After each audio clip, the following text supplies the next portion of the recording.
কাশ্মীরের পেহেলগামে গত ২২ এপ্রিল এক বন্দুকধারীর হামলায় ২৬ জন পর্যটক নিহত হওয়ার দায় পাকিস্তানের ওপর চাপানোর পর থেকেই ক্রমেই উত্তপ্ত হয়ে ওঠে ভারত পাকিস্তান সম্পর্ক। এর জের ধরেই পরিস্থিতি পৌঁছায় নতুন এক সামরিক সংঘাতে।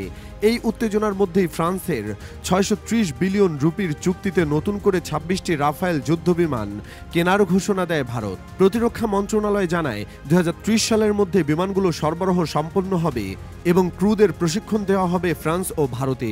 এর মাধ্যমে দেশের প্রতিরক্ষা কাঠামো আরও শক্তিশালী হবে বলে আশা প্রকাশ করে ভারত সরকার। কিন্তু এক সপ্তাহ পরেই ঘটে এক নাটকীয় মোড়। ভারত পাকিস্তানের মাটিতে ক্ষেপণাস্ত্র হামলা চালায়, যার পাল্টা জবাবে পাকিস্তান ৫টি ভারতীয় যুদ্ধবিমান ভূপাতিত করার দাবি করে। তার মধ্যে ৩টি ছিল অত্যাধুনিক রাফায়েল যুদ্ধবিমান। পাকিস্তানের দাবি, তারা সফলভাবে ভারতের বিমান হামলা প্রতিহত করেছে এবং আকাশপথে আধিপত্যের প্রমাণ রেখেছে। এই ঘটনার পর স্বাভাবিকভাবে প্রশ্ন উঠেছে রাফায়েল যুদ্ধবিমানের কার্যকারিতা ও দাম নিয়ে। ভারতের বিমান বাহিনীর বহরে আগেই ৩৬টি রাফায়েল ছিল। সেই সঙ্গে রয়েছে রাশিয়ান MiG-29 জেট, যা নৌবাহিনী পরিচালনা করে।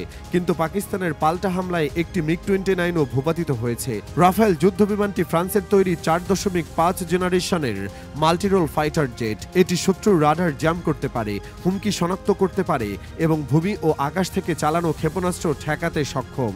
ইউরেশিয়ান টাইমস জানিয়েছে, এর অত্যাধুনিক রাডার ও সেন্সর সিস্টেম ১৪৫ কিলোমিটার পর্যন্ত ৪০টি লক্ষ্যবস্তু শনাক্ত করতে পারে এবং সেগুলোতে আঘাত হানতে সক্ষম।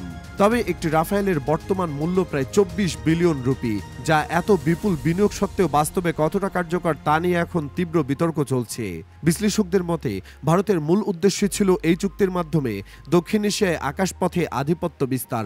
কিন্তু পাকিস্তানের পাল্টা জবাবে রাফায়েল ভূপাতিত হওয়ায় সেই আধিপত্য এখন চ্যালেঞ্জের মুখে। যেহেতু চুক্তিটি সদ্যই হয়েছে, তাই ভারত সরকার নতুন করে এই চুক্তির যৌক্তিকতা ও কৌশলগত প্রয়োজনীয়তা নিয়ে ভাবতে বাধ্য হতে পারে, এমনটাই মনে করছেন কূটনৈতিক ও সামরিক বিশ্লেষকরা।